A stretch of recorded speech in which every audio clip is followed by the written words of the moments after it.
Hello, Jim J. Doyle here of Speaking Confidence. Hello.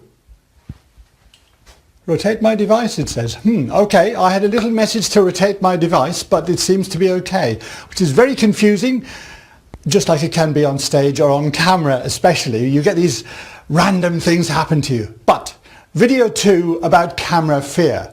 So what I'm going to talk about is some of the reasons why conventional training is missing something really crucial. Conventional training says, you're on camera, you're on stage, you breathe, you do your body language, you visualize, not naked like I've said before, and everything will be fine. That's true up to a point, and it works for many people.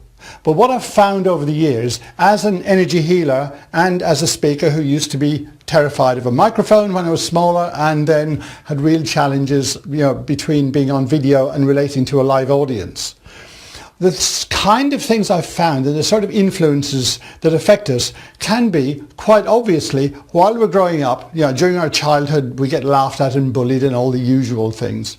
But there can be much deeper and bigger impacts on us from hidden sources. For example, you can have an ancestral issue affecting you. It's running away in the background, and I'll explain in a moment, and when certain circumstances come up, this is coming to the surface underneath and it shows up as a fear. So for example, suppose your great-grandfather was in the First World War, in the trenches, then quite honestly they might be afraid of being seen. This is just an example I'm picking out of the air.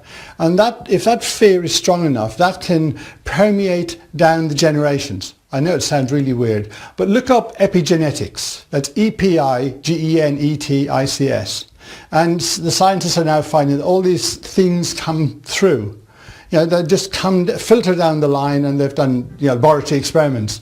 The fact is that we can have crazy stuff going on under the surface that is way beyond the conventional, I've left my childhood behind and I had a few little problems. Trouble is, when those circumstances appear, I don't know who's looking at me now. I don't know who you are, and you may well be watching this days, weeks, years later. I have no idea. But you know what? I'm comfortable with it because I've done a lot of work and I used to be in a really scary place.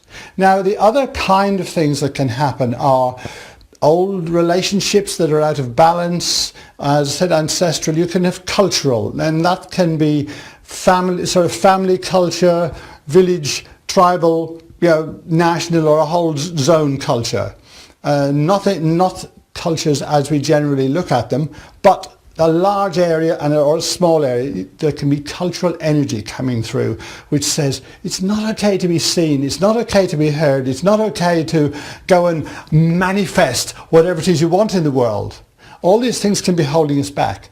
The really good news is, just to say that there are probably about 22 different aspects that I've identified over the years.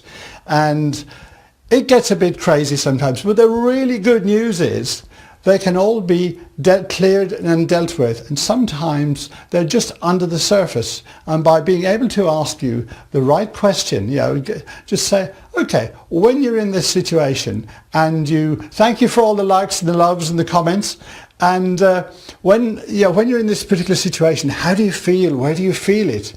And you say, maybe it's here or here. Then by doing a little visualization and a little bit of visiting that place with somebody who trusts you and isn't judging you and isn't going to laugh at you, then all these things are just there, and you just go, wow, that feels really like it's not mine, or it's somebody else's, or it comes from my grandparents. And then it's very easy to let it go. And that means you've taken away that broken leg of the stool. So if you've got a stool with multiple legs on, and one of these legs is cracked due to this ancient fear that you're carrying, effectively what you do is put duct tape on it. You sort it out permanently. Now that may sound really strange, but as I say, these fears which can sneak up and cause panic attacks, odd issues, certain circumstances you can't face, they can all be identified and addressed, and they all live in your energy around you. That's enough for video 2. If you have any questions, contact me. I'd love to hear from you. Let's talk about it. I may be able to help you. And another video I'll explain more of the fascinating reasons why we may be afraid on stage, terrified of cameras, can't stand our own voice, and all those little things that can stop us expressing our magnificence. So I'd love to see you express your magnificence. Until the next time, bye for now.